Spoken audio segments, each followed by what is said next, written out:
මගේ බ්ලඩ් ගැලපෙනව නේද? ඔයාගේ බ්ලඩ් එක නම් ගැලපෙනවා මේ ඇයි ඩොක්ටර් මගේ බ්ලඩ් ගැලපෙනව නම් මගෙන් ගන්න.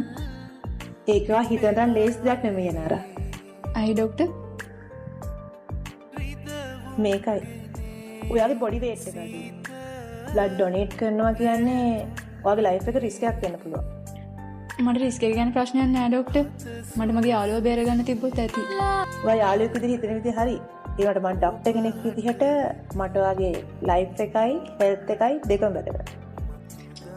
අනේ ප්ලීස් ඩොක්ටර්. මගේ ලේ සාරණයට දෙන්න.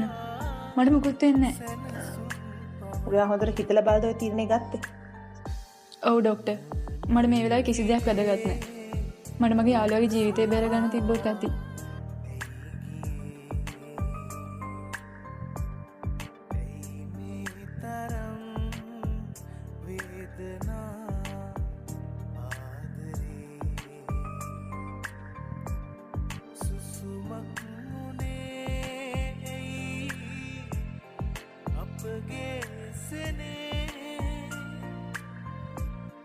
කඳුලක්